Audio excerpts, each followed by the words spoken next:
The live debate. Intelligence².com.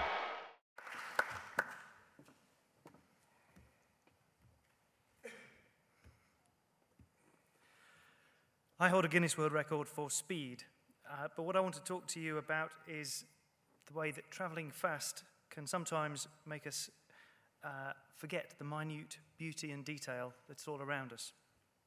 Hopefully you'll agree with me that the bicycle can increase speed, distance and ease of travel enough to be extremely useful without removing us from the intricate splendour of the environments as we travel as travelling more rapidly can. Society really values speed. Travel is usually seen as dead time between places where we want to be and things we want to do. So getting from A to B quickly avoids wasting time. Our ancestors walked or ran and strived to go faster and lead more productive lives. Thanks to modern technology, we can, when traffic permits, travel so fast the world is a blur. It's not all bad to view the world like this, though. Some primeval parts of our brains absolutely love it.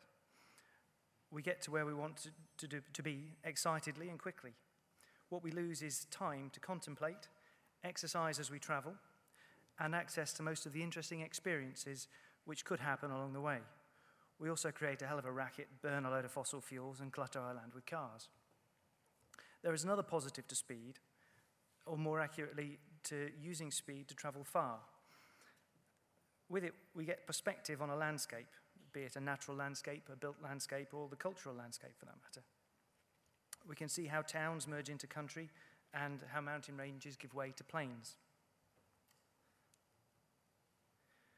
A favourite buzzword of business from a few years ago is the helicopter view. It's not quite from a helicopter, it's a plane that my wife made me jump out of. But it's a great expression, a corporate metaphor that is almost impossible to misunderstand. Having a helicopter view means not getting overly interested in the details, seeing just the lay of the land. We all know that in business, life, or indeed travel, you do eventually want to see some detail in the context of the whole. For detail, even the businessman has to get out of his helicopter. The danger, of course, is to only see detail, to stand still, stuck in one place, unaware of how it fits in with the surroundings. This is what the business folks want to avoid, and I think we can all benefit from some perspective on our local experiences. This is where I think the bike is really totally amazing. One can travel many, many miles and get a good feel for a huge area, but at the same time, you are intimately close to the environment and the landscape. You can stop and engage with whatever you see at any time. To see the detail on a journey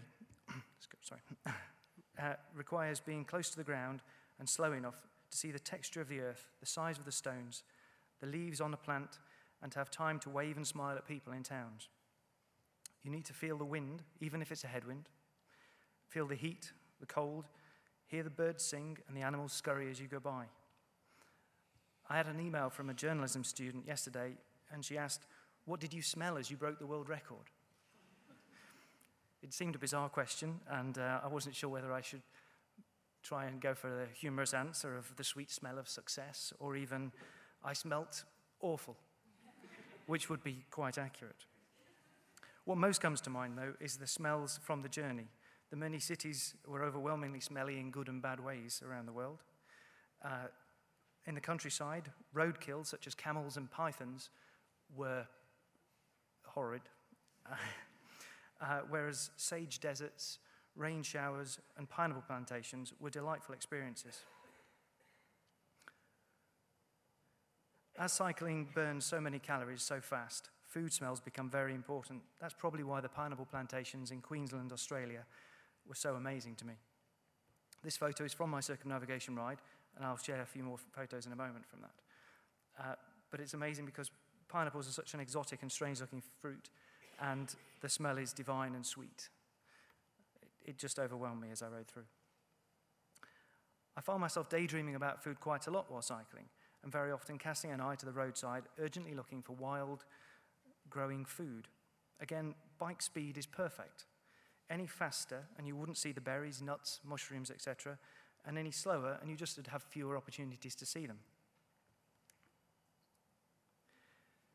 As we head into the autumn, with the wildlife preparing for the winter, this is a time of year that I can't go for a ride without picking blackberries, apples, and plenty of mushrooms. I usually put on weight at this time of year, just like the squirrels. The weather, it might be generally less inviting than during the months before, but the colours of the season draw me to cycle ever more. To illustrate my point, I'll show you some of the small details which caught my eye while breaking the world record. So these are some flowers that I stopped to admire at the roadside in Libya. I cycled through North Africa as almost the first part of my ride, really, around the world. And none of the locals knew what these flowers were at all. Just hadn't even noticed them. I kept asking people about them. No idea. I kept myself entertained on the journey by all sorts of tricks, really. But one of the main ones was to see entertaining road signs and photograph myself beside them. I'm quite childish, really. By the time I transferred to India, I was able to overtake very slow-moving vehicles. Most Indian vehicles move slowly, and it's not unusual to see camel trains along the roads.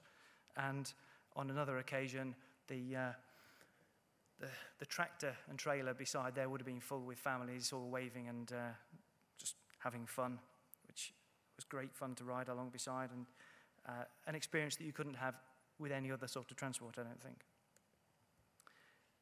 Also in India, I saw this road sign, which gave me some perspective on my journey and my distance. And again, being able to just pull in as I saw something significant at the roadside was a great and special experience.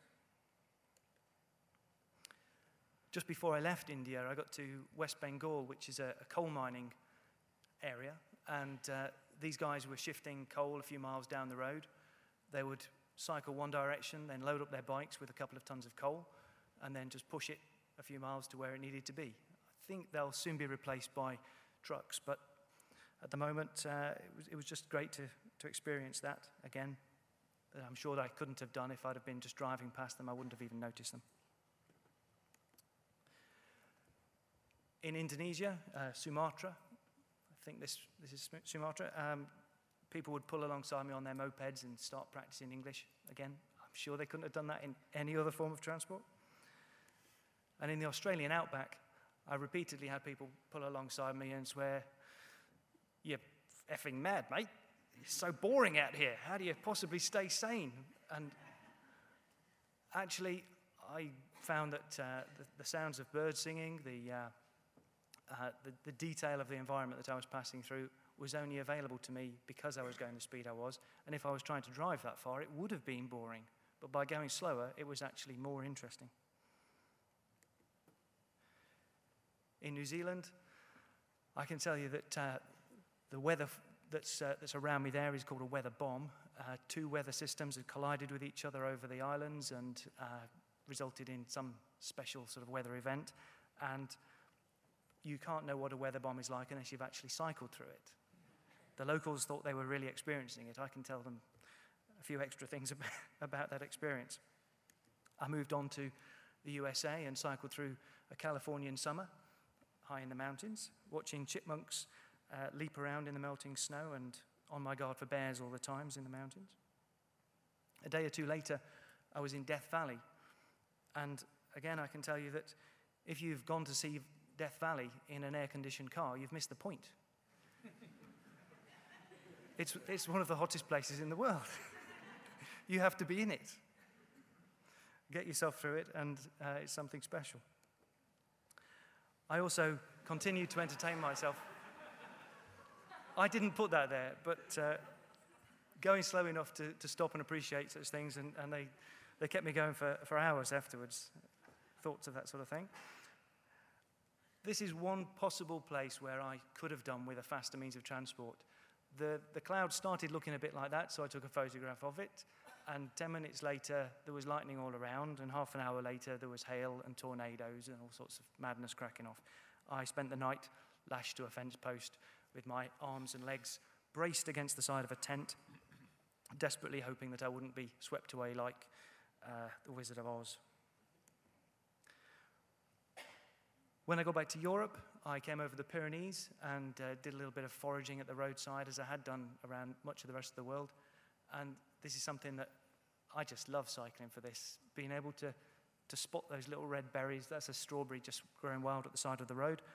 I picked raspberries as well, and it's blackberries at the moment, obviously. That was probably my last little roadside forage before I dashed back through France and back to England and the finish line. I've included a clip of the finish line just to complete my story of the journey, really. No particular thing about the speed I was traveling at this point. The line on the ground is the Greenwich Prime Meridian, which I chose as my start and finish point for my Around the World ride. I've got just a couple of final pictures of recent wonderful things I've found while cycling. This is a chicken of the woods mushroom growing out the side of an oak tree. It tastes just like chicken, and it's bigger than a chicken. Even better. These are chanterelle mushrooms I saw and picked while cycling to work last week.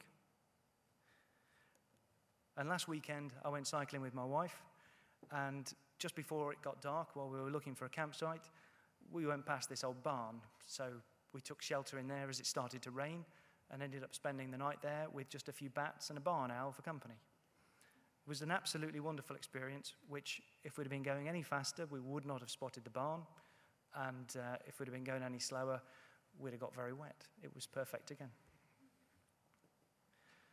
My point then is that I would never have found any of these wonderful things if I'd have been going any faster than my legs could carry me. The bicycle carries a rider at an ideal pace and in an ideal open-air position to get everything from the journey. I see no reason why it wouldn't be as true for anyone else as for me, so I encourage everyone not to miss out. One final thought. On my ride around the world, 18,000 miles through 17 countries, I saw dragonflies in every country but one. How else could you travel the world so quickly but remain aware of an ever-present, small, beautiful insect along the way?